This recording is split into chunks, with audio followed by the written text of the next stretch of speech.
அனைத்துரிமை குரல் நண்பர்களுக்கும் வணக்கம். கருப்பழனியப்பன் தான் சீமானை அழைத்து வர வேண்டும், கலைஞர் தொலைக்காட்சி உத்தரவு. இது குறித்த இந்த வீடியோல முழுமையாக பார்க்க போறோம், வாங்க பார்க்கலாம்.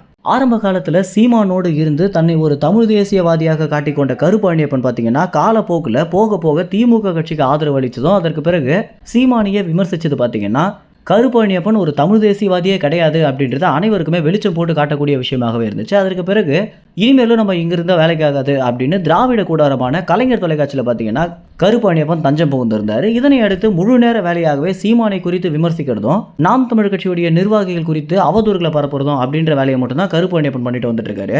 இதற்கு முன்னதாக அவர் ஜீ தமிழ் நிறுவனத்தில் பணிபுரிஞ்சிட்டு இருந்தாரு அப்படின்னு நம்ம அனைவருக்குமே தெரிஞ்சிருக்கும். அதிலிருந்து ஒரு விலகினதற்கு ஏகப்பட்ட காரணங்கள் இருந்தாலும் முக்கியமான ஒரு காரணமாக என்ன இருக்கு அப்படின்னா சீமான ஒரு பேட்டி எடுக்க மறுத்திருக்காரு. இதனால ஆத்திரமடைந்த ஜீ தமிழ் பாத்தீங்கன்னா இந்த தொலைக்காட்சிக்கே நீங்க தேவையில்லை, இந்த நிகழ்ச்சியை நாங்க வேற யாராவது வச்சு நடத்திக்கிறோம் அப்படின்னு கருப்பழனியப்பனை வீட்டுக்கு அனுப்பிச்சிருந்தாங்க.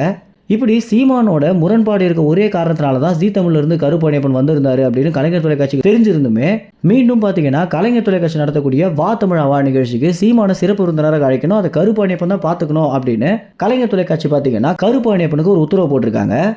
அது மட்டும் இல்லாமல் சீமானை வர வைக்க வேண்டியது கருப்பழனியப்பனோட பொறுப்பு தான் அப்படின்னு கலைஞர் தொலைக்காட்சி கருப்பழனியப்பன் இடத்துல சொல்லியிருக்காங்க. அப்படின்ற விஷயத்த கலைஞர் தொலைக்காட்சியில் பணிபுரியக்கூடிய ஒரு சில நபர்கள் பார்த்தீங்கன்னா நம்மிடம் பகிர்ந்திருக்காங்க. மேலும் இது குறித்து கருப்பழனியப்பன் என்ன பண்ண போறாரு அப்படின்னும் சீமானோட பேச்சுவார்த்தையே இல்லாத கருப்பழனியப்பன் சீமான இடத்துல எப்படி அணுக போறாரு அப்படின்ற விஷயங்களை நம்ம பொறுத்து இருந்தால் தெரிஞ்சுக்கணும். மேலும் இந்த ஒரு தகவல் குறித்த எல்லா விவரங்களையும் உடனுக்குடன் தெரிஞ்சுக்க உரிமை சேனலை சப்ஸ்கிரைப் செய்யுங்க. நன்றி, வணக்கம்.